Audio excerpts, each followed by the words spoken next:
My name is Elena Marlowe, and I'm 34 years old. The day everything fell apart, the hydrangeas outside my mother's porch were in full bloom, bright and brilliant, almost too vivid against the gray clapboard house I had once called home. That morning, I drove 4 hours to get there, stomach in knots, hands clenching the steering wheel like it might run off the road without permission. I hadn't been back in 2 years, not since the incident with my father, not since the trial. But now, my mother had demanded that I come home for her 65th birthday dinner and to clear the air, whatever that meant. I should have said no. God, I should have said no. But there's something about the word family, how it clings to your skin even after it's rotted underneath. I owed her nothing, and yet, there I was, pulling into the gravel driveway, my suitcase rattling in the trunk, a bottle of mid-shelf wine wrapped in tissue paper on the passenger seat. The front door opened before I knocked. "Look at you," she sang, arms open wide as if our last phone call hadn't ended with me screaming, "I'm not your emotional punching bag." I smiled through my teeth. "Hi, Mom." She hugged me. Perfume, hairspray, and something sour underneath. The house looked the same, mostly. Family photos still lined the hallway, though I noticed mine had been moved. Some turned away from the light, one completely missing. The furniture had shifted subtly. A new mirror in the hallway. The rug in the dining room was gone. But the guest room, my old room, was untouched. Same lilac curtains, same narrow twin bed with the creaky springs, and the same hollow feeling in my chest when I stepped inside. "I washed the sheets," Mom said brightly, standing behind me. "Even fluffed the pillows." I didn't reply. I was staring at the dresser. The bottom drawer was still slightly open, like it had been 2 years ago. That drawer used to hold secrets. Mine. My sister's. Now it was empty. Dinner was set for 7. I could hear clinking silverware and my mother's practiced laugh echoing from the kitchen. I changed into a black dress, put on light makeup, and avoided my own reflection. Downstairs, guests had begun to arrive. Church friends, former coworkers, even my Uncle Greg and his wife, who hadn't spoken to me since the trial. And then there was Marissa, my younger sister, golden child, master manipulator. She walked in wearing designer heels and that smug smile that could melt granite. "Elena," she purred, holding out her arms like she hadn't testified against me in court. I hugged her, because what else could I do? Dinner was awkward from the start. The table was too long. The food too perfect. My mother made her infamous lemon chicken, and every bite tasted like guilt. I kept conversation polite, careful. When someone brought up the past, I steered around it. When someone said, "You must be glad things are behind you," I nodded and smiled. But I saw the glances, the tightened jaws. I saw how no one asked how I was doing. Not really. Then came the moment I should have seen coming. Mom tapped her glass with a knife. The room hushed. She stood, lifted her wine. "To forgiveness," she said, "and to moving forward." Then she looked at me, right at me, and to finally saying the truth out loud. I blinked. "What?" She smiled, but her eyes were cold.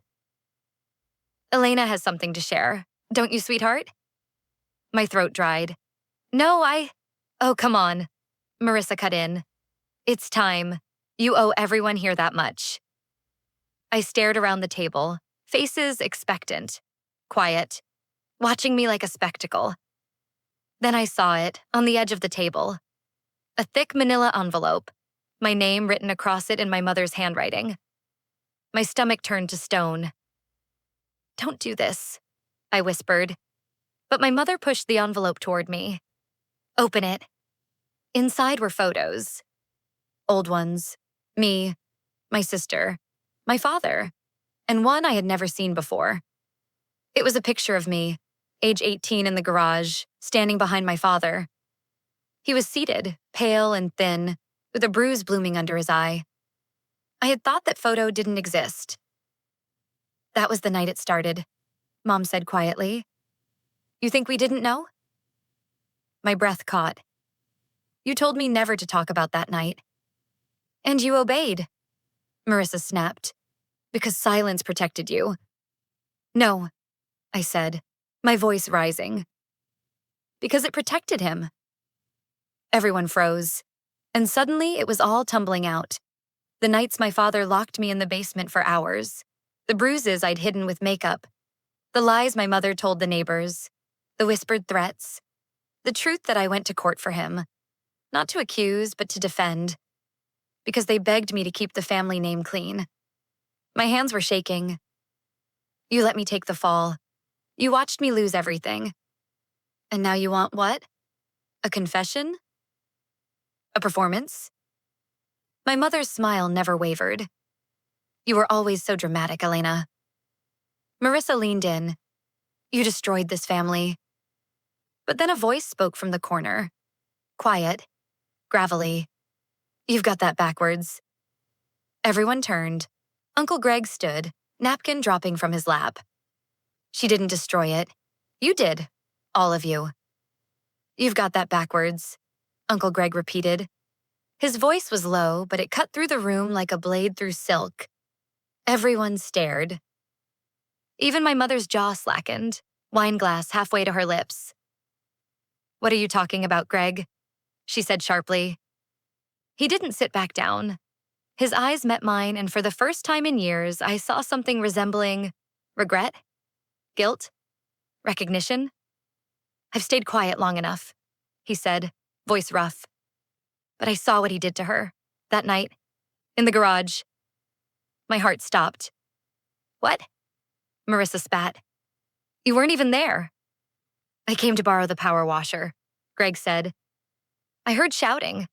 Thought it was just another argument. Then I saw your father raise his hand to her. She didn't even flinch, just stood there, frozen, like she'd seen it before. Many times. The silence in the room became unbearable. You could hear the hum of the ceiling fan, the soft ticking of the antique clock over the fireplace. Why didn't you say anything? I asked, barely able to get the words out. Greg's face twisted. Your mother begged me not to. Said your father was sick. That it would kill him if the truth got out. That she'd handle it. So I walked away. I told myself it wasn't my place. He looked down at the table. I've regretted that every single day since. My mother was standing now, voice shaking with rage. You had no right. No, I cut her off. You had no right. To protect a monster. To let me carry that weight alone. Her lip trembled, but her eyes were still defiant. You think you were the only one who suffered? He hit me too. I know, I said, softer this time. But I was a child, and you let him. Marissa slammed her hand on the table. You're both ridiculous. He's dead. What does dragging this up even do now? Greg turned to her. Maybe it finally gives her peace. But Marissa wasn't done. She stood too. This is just another attempt to make everything about you, Elena. You want to be the victim so badly, don't you? You want people to feel sorry for you? Maybe you should have fought back.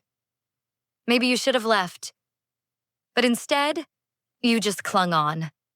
Pathetic and bitter and always blaming everyone else for your choices. I felt the breath leave me. And then, for the first time all night, I laughed. A small, sharp laugh. Do you even hear yourself, Marissa? I said. I stayed because you begged me to. The night he died, who came knocking on my apartment door, crying, saying Mom was falling apart, that you couldn't do this alone? Her face went pale. I turned to the table. I stayed. I took care of everything. The funeral, the estate, Mom's finances, while she sat in bed for weeks pretending to be broken when she'd been broken long before. And you... I jabbed a finger at Marissa. You ran off to LA like none of it was your responsibility. I had a life, she snapped. So did I shouted, until I gave it up for this family. The room fell quiet again. This time, no one dared to speak. I sat down slowly, the adrenaline crashing out of my body. Then Greg cleared his throat. Elena, they didn't just let you carry it alone. They made sure you couldn't leave. What do you mean? He reached into his coat pocket and pulled out a folded paper, placed it gently on the table in front of me. I wasn't supposed to have this. Your dad had me witness it years ago. Said it was just precaution, something he needed for the will. But I read it, and I've kept a copy all this time. I didn't understand what it really meant until after he died and you got into that legal mess. I unfolded the paper slowly, hands trembling. It was a legal document. Power of attorney, signed by me. Dated 6 months after the first time I tried to move out. Except, I never signed this. I know, Greg said. Your signature was forged. I looked up, stunned. Your dad used it to control the bank accounts, he said. He rerouted your savings into a joint trust under his and your mom's name. He liquidated your shares in your own business. That's why you could never access your accounts. He legally made you dependent on them. My world tilted. My mother stood frozen. But she didn't deny it. That was the worst part. I thought you loved me, I whispered, voice hollow. I thought, even after everything, you loved me in your own way. Mom sat slowly, eyes wet, but still silent. I did what I had to do, she murmured. We were going to lose the house. Your father said you'd understand one day, that we were protecting you from yourself.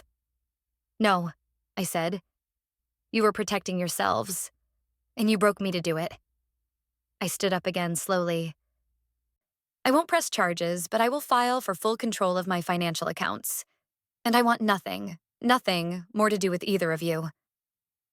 You don't mean that, Mom said. I looked her straight in the eye.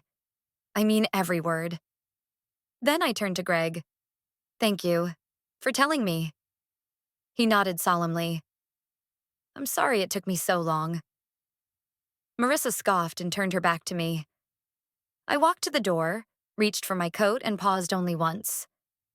The guest room's yours now, I said. Fill it with whatever lies make you feel better. Then I walked out of the house for the last time. 3 weeks passed. 3 weeks of silence.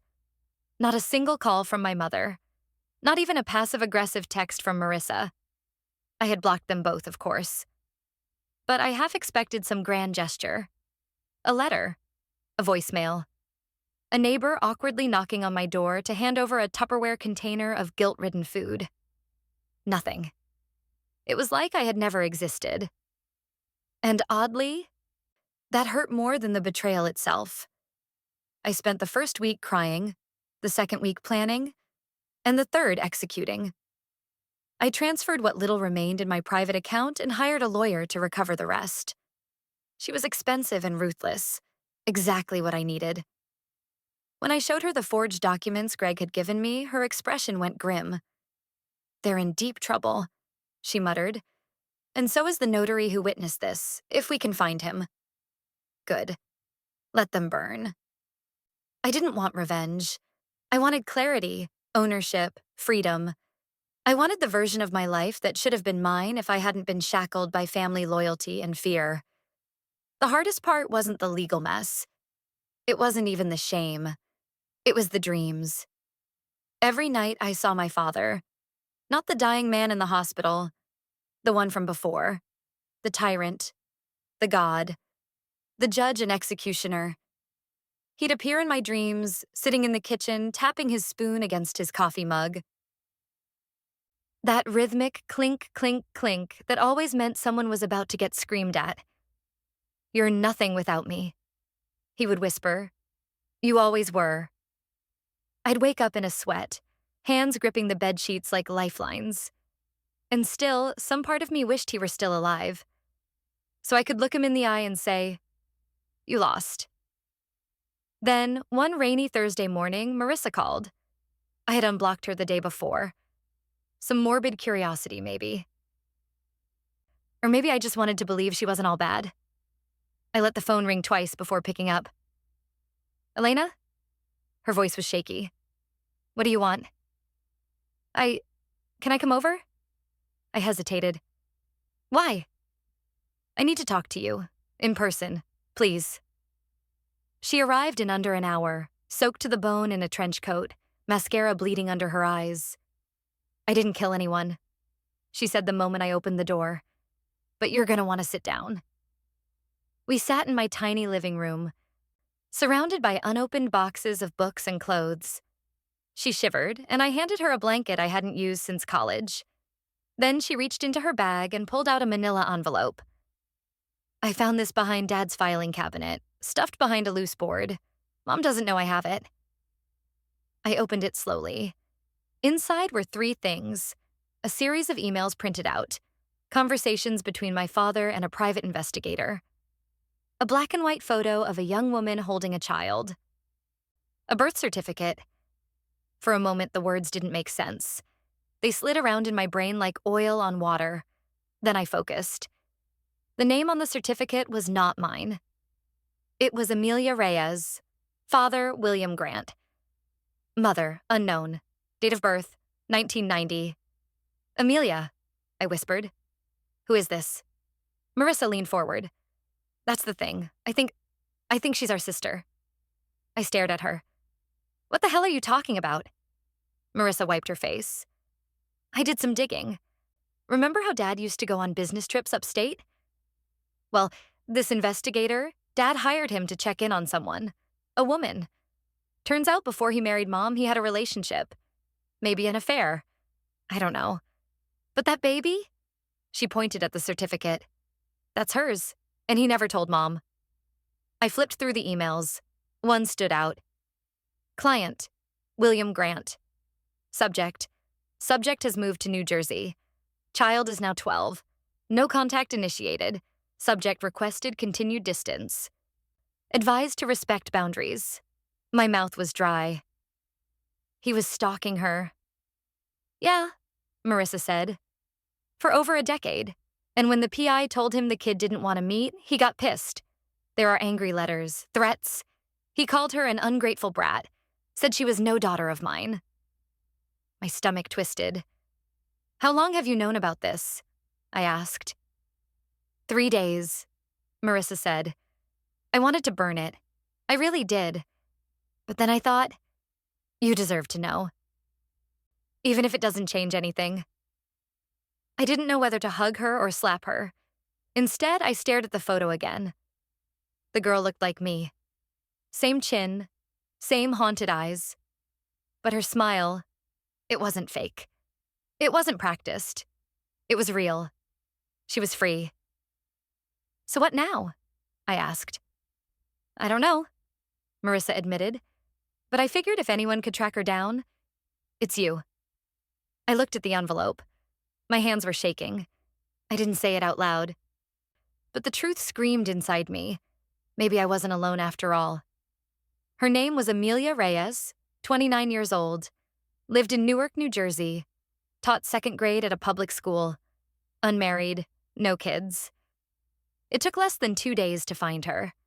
I sat in my car outside her apartment building, hands gripping the steering wheel until my knuckles turned white. I didn't know what I was going to say. Hi, I'm your secret sister. And our father was a narcissist who emotionally tortured one family and ignored the other? I wasn't even sure why I came. Closure? Curiosity? Hope? Maybe all of the above. Maybe I just needed to believe that something good had come out of my father's ugly, complicated legacy. When she finally stepped out of the building, wearing a sunflower yellow coat, her hair tied in a low ponytail, I froze. She looked so much like me it physically hurt. And yet, she didn't. She walked with confidence, no slouched shoulders, no haunted eyes. She smiled at the doorman like she meant it. I followed her, cautiously. Not stalking, not like him, just observing. I wasn't ready. Not yet. I watched her duck into a coffee shop, order something sweet and ridiculous, and sit by the window with a book. She laughed at something she read. Out loud. No one told her to be quiet.